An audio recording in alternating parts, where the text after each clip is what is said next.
about China, you've been very clear about who you think is to blame or where the origins of blame for this virus is. Not think. No. I don't think. I know where it came from. I don't know if you'd say China's to blame. Certainly we didn't get an early run on it. It would have been helpful if we knew about it earlier. But it comes from China. And it's not a question about that. Nobody's questioning that. Senator Cotton is saying that they should be punished, in so many words, for inflicting this on the American people. Do you feel that way about it? Well, I have a lot of respect for Tom Cotton, and I know exactly what he's been saying. And there are those people that say that. So we'll see what happens. Yes, please. You didn't correct the language, so I wonder if you agree with it. Do you believe that China is inflicting this upon our country? No, I don't believe they're inflicting. I think they could have given us a lot earlier notice. Absolutely. Why do you keep calling this the Chinese virus? There are reports of dozens of incidents of bias against Chinese Americans in this country. Your own aide, Secretary Azar, says he does not use this term. He says ethnicity does not cause the virus. Why do you keep using this? A lot of It people comes say from it's China. racist. It's not racist at all. No, not at all. It comes from China. That's why. It comes from China. I want to be accurate. Yeah, please, John, please.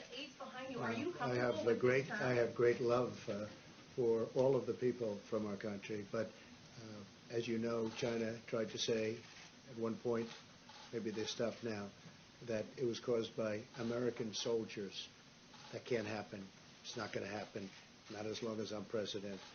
It comes from China. Sir, we've seen the Chinese government kick out reporters from the Wall Street Journal, the New York Times, the Washington Post. What is your message to the Chinese when it comes to transparency at a moment where you still have reporters asking you questions here at the White House? Yeah, I'm not happy to see it. I don't, I have my own disputes with all three of those media groups.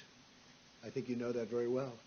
But I don't like seeing that at all. I'm not happy about it. My second question. We're nowhere near it. Okay, why do you keep calling this the Chinese virus? There are reports of dozens of incidents of bias against Chinese Americans in this country.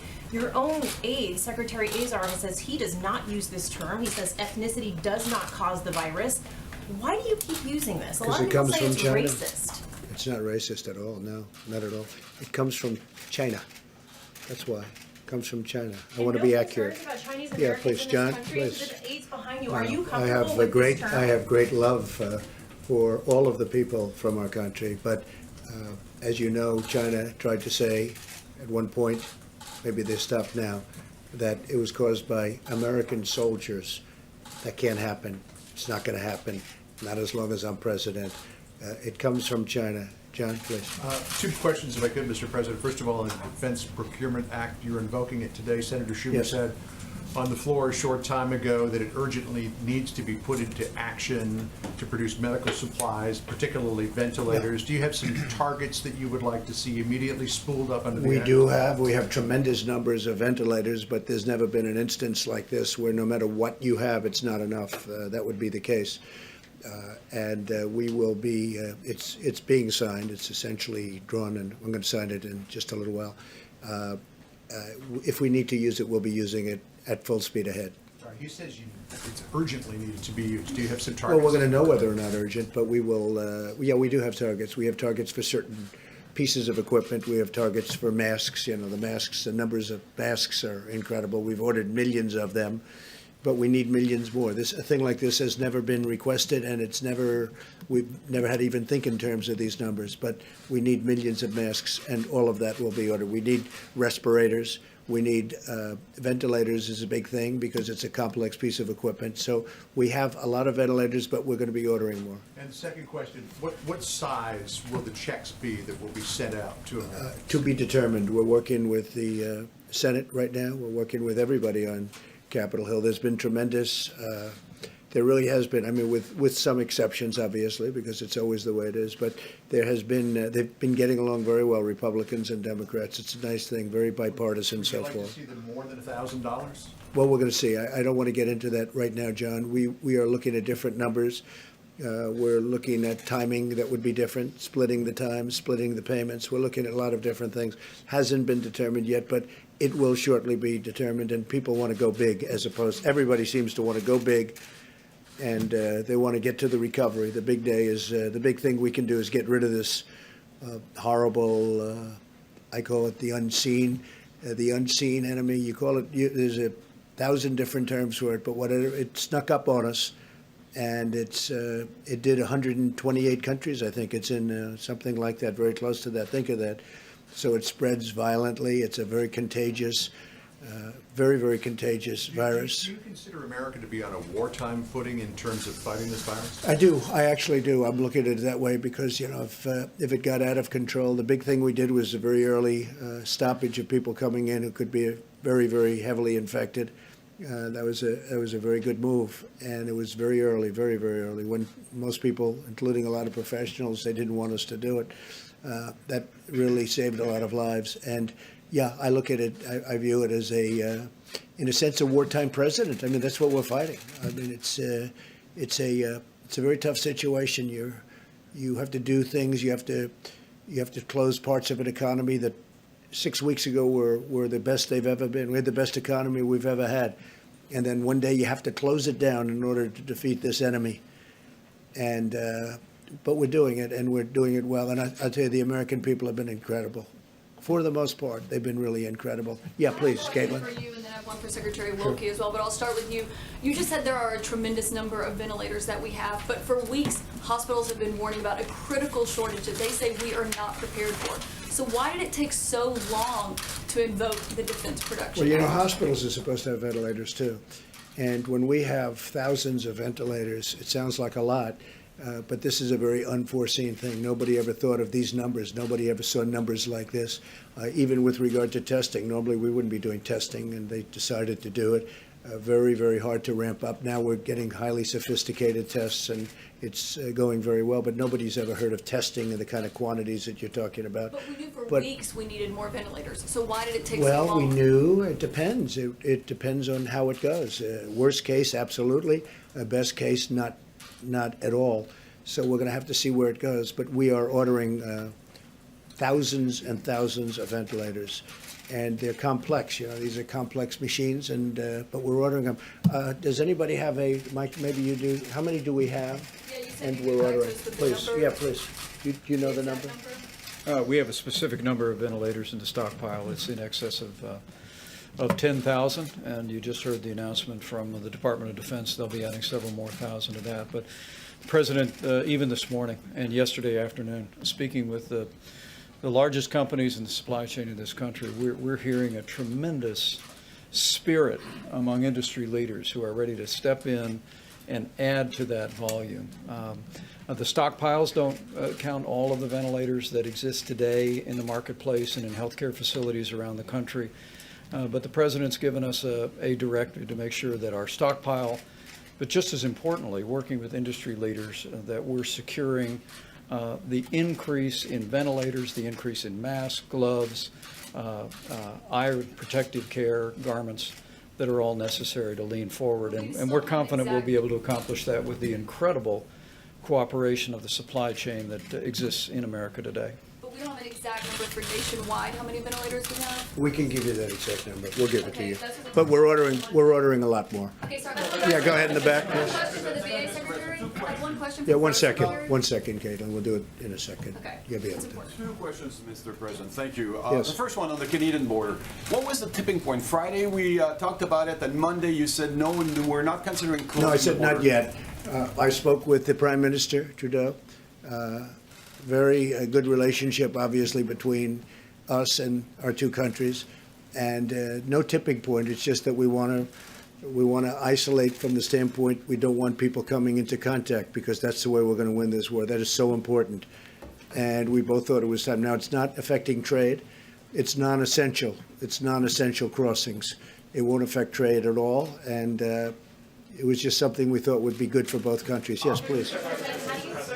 Second question, Mr. President. How can you be sure that trade Go ahead, is not please. going to be a vector of the virus? How can you be sure that trade and everything that's being shipped from one side Well, to they're the doing other- it in a very careful manner. You can only be vigilant and very professional, but it's not pertaining at this moment to trade between the two countries. Yeah, please. We are hearing that the $1 trillion economic stimulus package could look something like $50 billion for the airlines, $150 billion in loan guarantees for critical sectors of the economy, a $250 billion payment on April 6th directly to individuals, another $250 billion payment on May 18th, again, directly to individuals, and as well, $300 billion for small business loan guarantees. Is that, in the general sense, what you're looking at? It could be, and we're also playing with a lot of numbers, a lot of very big numbers, and a lot of very small numbers, frankly. We want to take care. We have to help everybody. It was nobody's fault. This happened. I mean, some people could say it was somebody's fault, actually. But it was nobody's fault, and certainly none of these companies that all of a sudden had no passengers in planes and had no passengers on cruise ships and all of the things that have happened. But I will say that they can't be blamed for this, and we want to keep those companies vibrant because there's going to be a comeback very, very quickly as soon as this is solved, and it will be solved. We will win, and there will be a comeback, and it'll take place very quickly. $250 billion, there's give or take 330 million Americans or so. If you just do the math on that, that's about $750 a person, a family of four. That would be about $3,000 on average. Again, rough math. Is that where this is headed? Well, no, I don't want to say that because it's a moving. These are all every number that you mentioned. Yes, we've talked about those numbers. We're also moving those numbers in both directions. So we'll let you know. It's moving along fast. Again, there's a great bipartisan effort going on that I haven't really seen before to this extent. On the self-swab that you mentioned at the beginning of this, has the FDA approved that test? No, they're looking at it. It's down the line, and they're looking at it very seriously. And I think it would be a great thing because the others, to use a nice word, it's very inconvenient. It's very tough. For you, sir. You tweeted this morning about your approval rating amongst Republicans. You have said that you give yourself a 10 in terms of handling this crisis. How do you reassure Americans at home who don't trust you to handle a crisis of this magnitude? Well, I think we're doing a really good job. We started off with a termination of the border, the people coming in from China, where this all started. That meant I took it very seriously. And when I use the word calm doesn't mean that I'm not taking it seriously. Calm means, and we should be calm. We should be extremely calm. But, 95% within the Republican Party and over 50%. And I also have, we have very great approval numbers. I mean, people like the job that we're doing. And when you compare this to other epidemics, or if you want to use a different term, you can, but within this country, and you look at what's happened over the years, this is being handled very, very professionally. We have the greatest professionals in the world. We're doing a good job. Nobody's ever been swamped like this. And nothing's been so contagious. The level of contagion has been incredible, actually. Nobody's seen anything quite like this. Yeah, Peter, go ahead. If I can ask about the tests, sir, for a second. If federal officials have shipped millions of tests, as you and your colleagues have said, why, as the federal government says, have only 59,000 tests been processed to this point? We just heard from the Atlanta public health director saying that they have fewer than 50 test kits for more than 900,000 citizens. Yeah, Where are the tests? I'll let Mike answer that. Deborah. So that's a very critical question, and thank you for asking it. So the test kits that we put out last week through the approval, the rapid movement of that meeting that President Trump called less than 2 weeks ago, that has resulted in bringing our private sector to the table, because the tests and the platform that was out there could only run between 4 and 12 tests per platform per day. We've now moved into platforms that can run basically tens of thousands of tests per day. So the reason I'm grateful for your question, because it allows me to point out that, of course, then there was backlog. There were individuals who had been tested, who hadn't had their specimen run because of the slow throughput. It's now in a high-speed platform. So we will see the number of people diagnosed dramatically increase over the next 4 to 5 days. I know some of you will use that to raise an alarm that we are worse than Italy because of our slope of our curve. To every American out there, it will be 5 to 6 days worth of tests being run in 24 to 48 hours. So our curves will not be stable until sometime next week. The reason I talked about Thermo Fisher yesterday is because their platform is in 2,000 laboratories. They're the ones that are putting out the 1 million tests this week that will solve the issue that Atlanta and others have brought up. I wanted to be clear. We prioritize the areas. We do county by county analyses. Based on those analyses, on what counties had more than 50 cases, we prioritize the test kits we put out, the 400,000. And that's why we're seeing a 7% plus positivity rate. We'll be able to expand that platform and reprioritize based on the accessibility of the other kits. Mr. President, perhaps I can follow up. How are non-symptomatic professional athletes getting tests while others are waiting in line and can't get them? Do the well-connected go to the front of the line? Well, that you'd have to ask them that question. I mean, I've read. No, I wouldn't say so, but perhaps that's been the story of life. That does happen on occasion, and I've noticed where some people have been tested fairly quickly. Look, we inherited a very. Encourage them to defer their tests to others. Excuse me. We inherited a very obsolete system. This was a system that was out of date, obsolete, or it was a system that was never meant to take care of the kind of quantity, the number of people that we're talking about, millions and millions of people. If you go back in years past, like even recently with the flu, nobody had tests before. They didn't test the entire nation to see whether or not they had flu. They got the flu, they got better. Hopefully they got better, that was it. Now all of a sudden they do this very complex testing. What we've done is we've broken it down, we've broken up the system, but it was obsolete, and or you could say it was also a system that just wasn't meant to handle the kind of volume that you're talking about. We've rebuilt it into a system that for the future will be a very good system if you want to go this route.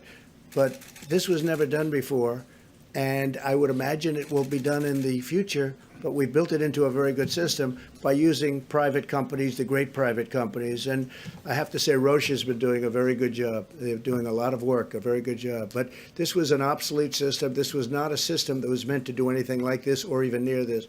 John? Mr. President, a couple of things. A major trade coalition is calling on you to suspend tariffs with other countries as part of the response to the coronavirus. Who heads that group?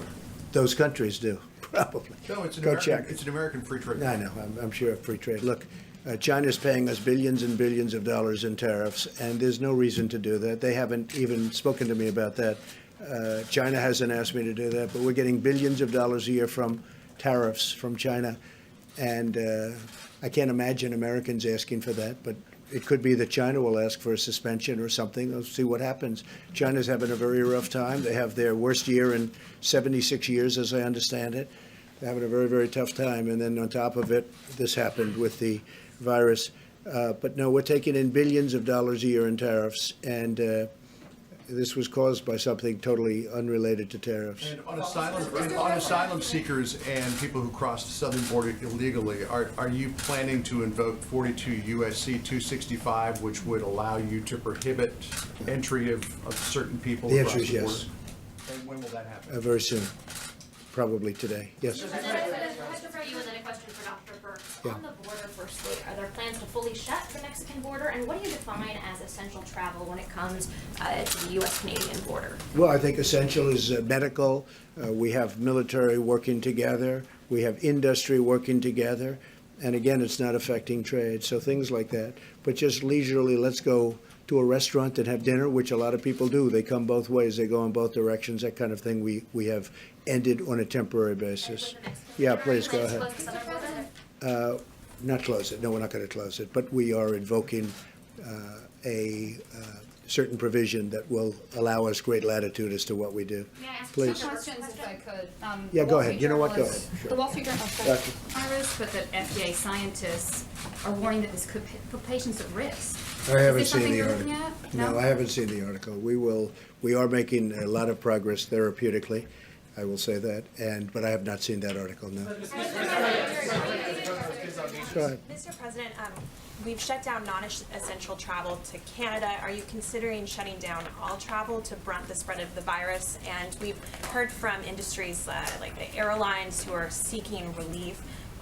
What other industries or how exactly is your administration going to determine which industries and businesses get Well, there are help? certain industries that people know. I mean, the airlines would be number one if you look at what's going on. They go from having the best year they've ever had to having no passengers because of what we've had to do in order to win this war. It's a war.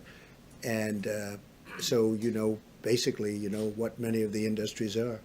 What we want to do is we want to make sure they all stay together so that after the war is won, we can immediately go right back up to where we were and even beyond. I think we're going to go beyond where we were. And a lot of people are saying that, by the way. We're poised to do that. But we have to win the war first. Yeah, please, go ahead.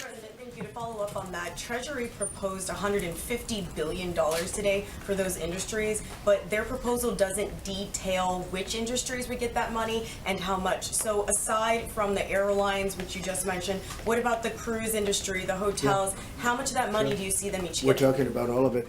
Haven't detailed it yet. We have detailed it to senators and to members of the House. We have been talking about it, and we're coming up with numbers. Haven't gotten there yet, but certainly hotel industry, the cruise ship industry, the airlines, those are all prime candidates, absolutely. On the northern border, sir, when you say Which border? The northern border, Yeah. when you say temporary, which is what you said in your tweet, does that mean 30 days? I would say 30 days, and hopefully at the end of 30 days, we'll be in great shape.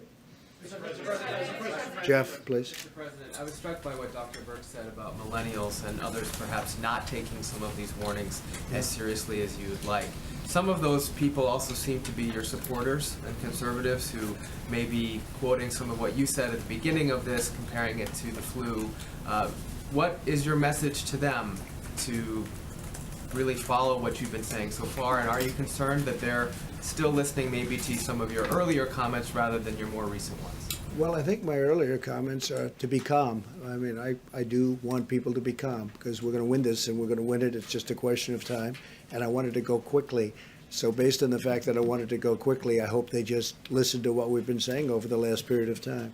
We don't want them gathering, and I see they do gather, including on beaches and including in restaurants, young people. They don't realize they're feeling invincible. I don't know if you felt invincible when you were very young, but they were feeling totally invincible or are feeling that way, but they don't realize that they can be carrying lots of bad things home to grandmother and grandfather and even their parents. So we want them to heed the advice. We mean the advice, and I think it's getting through. I do believe it's getting through, Jim. If they're watching, Please. what do you say to them if they're watching? Sorry. If they're what? I think there were a lot of them watching. A lot of these people at home, these young people. Well, I think I just said it. I was going to say, what do you Heed say the to them? advice. Heed the advice. I just said, yeah. Thank you. Thank you, Peter. How long do you think Thank this you, is going to Mr. wrap? President. Mr. President, how long do you think this is going to We'll wrap? get you next, okay? Say it. Thank you, Mr. President. In talking about China, you've been very clear about who you think is to blame or where the origin to blame for this virus is. Not Senator- think. No. I don't think. I know where it came from. I don't know if you'd say China's to blame. Certainly we didn't get an early run on it. It would have been helpful if we knew about it earlier. But it comes from China. And it's not a question about that. Nobody's questioning that. Senator Cotton is saying that they should be punished, in so many words, for inflicting this on the American people. Do you feel that way about it? Well, I have a lot of respect for Tom Cotton, and I know exactly what he's been saying.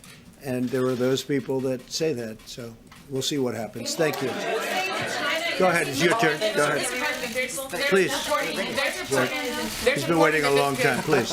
You've had your hand up so nicely for a long time. It's your time. Thank you, sir. We've seen the Chinese government kick out reporters from the Wall Street Journal, the New York Times, the Washington Post. What is your message to the Chinese when it comes to transparency at a moment where you still have reporters asking you questions here at the White House? Yeah, I'm not happy to see it. I don't, I have my own disputes with all three of those media groups. I think you know that very well. But I don't like seeing that at all. I'm not happy about that at all. Yes, please. You didn't correct the language, so I wonder if you agree with it. Do you believe that China is inflicting this upon our country? No, I don't believe they're inflicting. I think they could have given us a lot earlier notice. Absolutely. Please.